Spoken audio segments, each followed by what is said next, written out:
네, 안녕하세요. 플레입니다. 제가 목 감기가 너무 심하게 걸려가지고요. 네, 좀 짧게 말씀을 좀 드릴게요.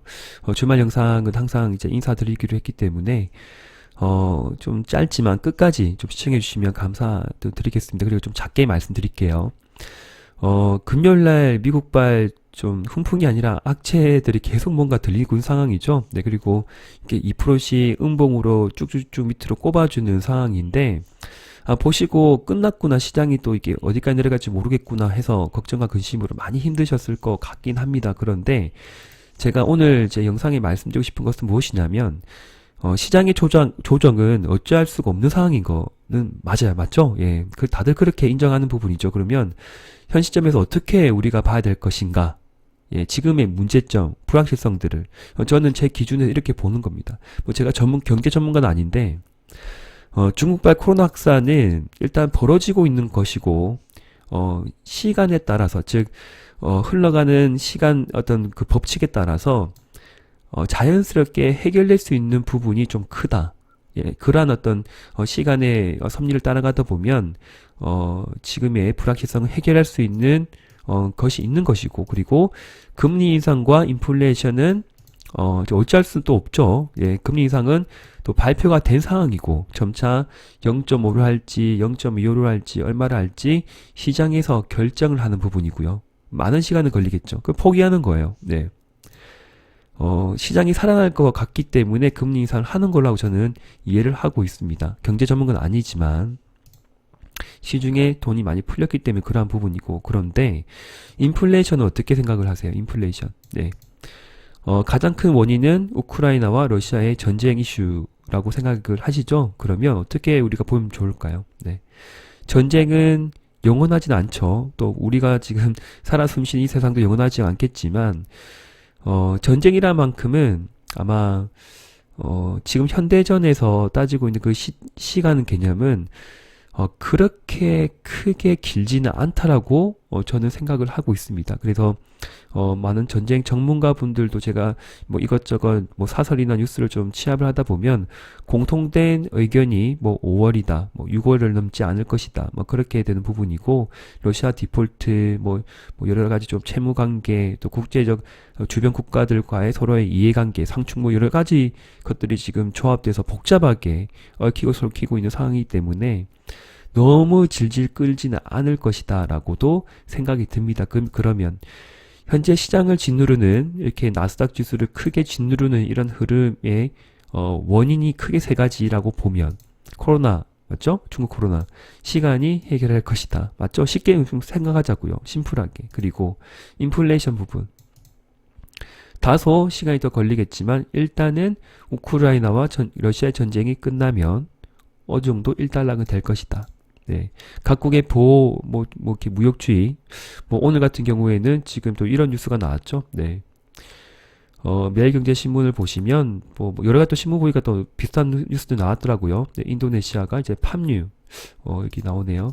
당분간 식용 팜유 수출을 중단함에 따라서 라면, 과자, 빵 등 제조에 팜유를 사용하는 식품업체들의 비상이 걸렸다라고, 뉴스가 또 나오고 있는 상황입니다. 자, 그러면, 현재 상황에서 제가 이제 개별 종목을 막 말씀드리고 싶은 생각은 없는데, 네, 일단 지수 어떤 시황을 잠깐 설명을 하면, 저는 이제 시황 설명할 때 차트로 설명드리잖아요. 그러면 제가 생각했던 여기 그 지지 라인이 여기 장대 양봉이 50%였어요. 근데 여기 이탈했죠. 네, 이탈을 하는 순간 어떻게 되는 거다? 네, 그러면 최소한 3일이에요. 예, 여기 3일 돌아갔죠. 그러니까 3일은 기다릴 수밖에 없어요. 그 3일 동안에는 굉장히 보수적으로 매매를 해야 된다. 수익 난 것들이 보이는데, 장중에 어쨌든 5%든 10%든 번쩍을 하게 되면 절반 이상이든 70%든 아니면 전액 현금화해서 수익 난 거는 수익 익절을 챙기는 부분이고, 그죠? 그리고 물려있는 종목들에 대해서는 어찌할 수가 없지만, 내가 가지고 있는 종목들 중에 여러 가지 안테나 매수가 뿌린 부분은 일단 시장이 애매하게 될 경우에는 그 안테나 매수도 적절하게 3에서 5% 손절을 하고 현금을 보유한다. 보수적으로 보면 그렇습니다. 그리고 신규 매수는 하지 않는다. 당일 단타, 그날에 사서 그날에 파는 단타 매매만 하고 스윙은 가져가지 않는다. 단 조건이 있습니다. 5일선을 이탈하지 않은 종목, 21선을 이탈하지 않은 종목들 중에 정부 정책주 뭐 여러 가지가 있겠죠. 여러 가지 있을 겁니다. 그 부분에 대해서 제가 말씀드렸던 그런 것들의 섹터 내에서 5일선을 지지해주고 21선을 지지해준 종목들에 대해서는 단기 스윙으로 가져가도 된다. 네, 방금 제가 말씀드린 거 기억났죠? 네. 안테나 매수한 것들 중에 애매한데 5일선 이탈하고 21선까지 이탈한 것들 중에 종목수가 너무 많으면 일단은 걷어들이고 손절 확정하고 현금화를 한다. 그리고 스윙으로 가져갈 수 있는 조건은 5일선과 21선을 지지받고 올라가는 것들 중에 정부 정책주를 가지고 있다고 생각이 드시면 가지고 간다. 그리고 매매는 그날에 사서 그날에 파는 단타 매매만 할 것이고 직장인 분들은 관망이다. 신규 매수 불가다. 언제까지? 다시 여기를 회복할 때까지. 미국 지수가 장대 연봉의 50% 레벨을 회복할 때까지 관망이다. 그런데 갑자기 또 어떠한 그 훈풍이 불어서 호재와 함께 하루 이틀 만에 올라갈 수 있죠. 네, 저는 그렇게 되기를 기대하고 있지만 그렇게 안 될 확률도 굉장히 높기 때문에 우선은 그렇게 한다. 확인 매매를 하자. 예, 그렇게 짧고 굵게 의견을 드리도록 하겠습니다. 네, 정리되셨죠? 네. 지금 국내 코스피 지수예요. 꽤 오랜 기간 지금 조정을 많이 받았어요. 이게 반년 동안 조정을 받았기 때문에 이렇게 급격한 하락은 저는 없다라고 봅니다. 어떤 분들은 여기에서 끝까지 내려온다라고 말씀을 하시는 것 같은데 그거 다죽자는 이야기고 저는 말도 안 되는 생각이 듭니다. 사실 이런 앞선 이런 조정이 없었다고 하면 이런 부분이죠. 없었다고 하면 추가적인 낙폭이 클 수가 있는 부분인데 여기에 있는 낙폭이 이전에도 설명드렸듯이 네, 추가적인 코로나 확산, 그 다음에 우크라이나 전쟁, 금리 인상이 다 반영된 부분인데 추가적으로 올라갈 때 거품이 있으면 내려갈 때 뭐다? 네. 뭐라고 해야 되지? 진흙탕이라고 해야 되나요? 우리가 알 수 없는 저 밑에 진흙탕에 빠지는 부분인데 시간이 지나면 그 진흙탕은 다시 맑은 샘물이 된다. 그다음 시간이 필요하다는 거죠. 예. 시간이 필요하다는 겁니다. 근데 가격 조정 얼마큼 보일지 모르겠지만 우선은 매를 맞은 만큼 맞았기 때문에 너무 긴장하지 말자. 너무 두려워하지 말자. 그리고 내일 같은 경우에 뭐 장중 2, 3% 내려간다 하더라도 뭐 비중이 많으신 것들 있죠. 그러니까 이렇게 갔던 것들은 손절할 수 있는 위치는 아니다라고도 말씀을 드립니다. 그러니까 신규 공략 들어가서 뭐 테마주 같은 경우에 좀 종목수가 많은 것들 많다고 생각되시는 분은 정리를 할 수가 있는 부분이겠지만 비중이 좀 있는 상태에서 오랜 기간 보유하고 있는 종목들을 덜어낼 만한 그러한 어떤 위치는 아니다라고도 말씀을 드리고 싶습니다. 좀 이해해 주세요. 제 말이 좀 어렵나. 아유, 저도 좀 쉽게 말씀드렸는데 일단 그러하고요. 네.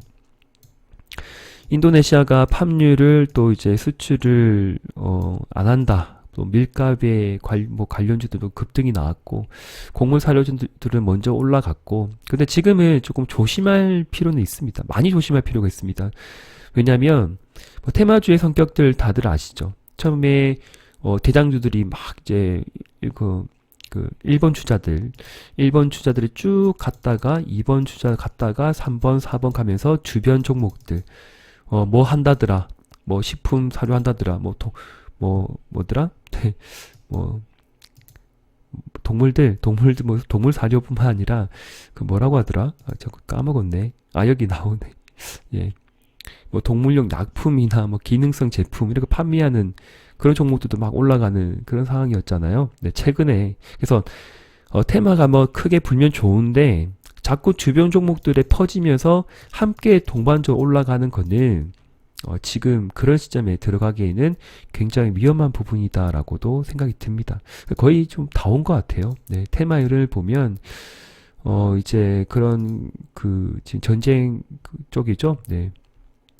테마주, 비료, 사료, 곡물 관련주들이 거의 다 왔다. 네, 이런 생각이 들거든요. 그래서 현대사료 같은 경우에도 5일선 이탈하고 지금 쌍봉 크게 치고 내려오는 상황이고요. 그리고 사조 동안 같은 경우에도 쭉 뻗었는데 또 시간에 좀 이게 3%대 내려온 상황인데 여기에 추가적으로 더 올라간다 하더라도 굉장히 제한적입니다. 그래서 단타 매매하신 분들은 배우신 대로 장대 양봉 상한가 같은 것 중에 10에서 20% 레벨 왔다 갔다 한 것 중에 바로 그날에 사서 그날에 판다. 네. 홀딩하지 않는다. 바로 그냥 단기 트레이딩 하시면 돼요. 그러니까 단타 매매만 하시면 돼요. 스윙 하지 말고, 오버나잇 하지 말고, 네. 그날에 사서, 그날에 어느 시점이든 매도하시면 되는 그런 섹터라고 봐집니다. 누보도 이제 약간 누워가고 있고요. 그리고 미래생명자원은 이제 21선 이탈을 했는데, 여기에서 한 번을 더 친다 하더라도, 참 이제 뭐, 보유자 영역 혹은 운 좋게 어떠한 종목을 잘 봐서, 그날에 5%든 10%든 먹지 않았나, 뭐, 그렇게 되는 상황인 것 같습니다. 그리고 이지바이오도, 이전에 한번 잘 봤던 종목인데, 이제 또 올라가 버렸죠? 네. 자, 아쉽게, 뭐, 다시 재공략을 못했던 부분이겠지만, 일단 잘 간 거고, 지금은 다 단기 매도권에 들어갑니다. 또 관련 종목도 정다운도 갑자기 땡겨주더니, 시간에는 5%까지 내려온 상황이고, 그러하죠. 그런데 이제 몇 가지 종목을 제가 또 추가로 좀, 뭐, 짧게 먹을 수도 있지 않을까 하는데, 오늘 뉴스가 이제 주말에 나왔기 때문에, 네, 팜유 관련 뉴스죠. 네, 그 관련주는 우선 말씀을 드릴게요. 네, 말씀 미리 가지고 있으면 모르겠지만, 또 갭상이 나와서 너 무리하게 들어가지 마시고, 만약에 사조 대림이죠. 사조 대림은 그렇게 많이 올라간 건 아니에요, 현재. 네, 지난 2021년도의 고점을 아직 회복하지 않은 상황이기 때문에 여기를 손절가 잡고 들어가도 상관없어요. 근데 손절가 잡는다 하더라도 34,000원, 뭐 3만 여기 고점이죠. 네. 대략적으로 그러면 시가가 만약에 근데 작은 돈으로 보셔야 되지 큰 돈으로 베팅할 수 없습니다. 아니면 안 해도 됩니다. 예, 할 필요가 없고 단타 매매 하시는 분들만 참고하시라고 제가 말씀드리는 거거든요. 그러면 방법만 말씀드릴게요. 갭상이 떴잖아요. 갭상이 뜨고 나서 갑자기 장 시작과 동시에 꼬리가 달려요. 근데 그 꼬리가 달린 시점이 34,000원이냐 여기에 고점이냐 모르겠는데 거기를 터치를 하면 사고 터치를 안 하면 안 사면 됩니다. 그러니까 터치를 할 때만 사고 아니면 안 한다. 무슨 말인지 알겠죠? 시가 갭상이 떠서 여기에 고점을 터치를 할 때 꼬리가 달릴 때 밑에 달릴 때 분봉을 보고 그때 1차 매수는 괜찮은데 손절가 5일선 잡고 아니면 매매하기 어렵다. 그리고 급등하면 바로 익절이다. 예, 그렇게 생각하시면 좋습니다. 그리고 샘표 같은 종목도 지금 5일선에서 시작할 수가 있거든요. 예를 들면 지금 5일선에서 위에서 시작을 해서 시작했죠? 시작을 해서 여기죠. 시작을 해서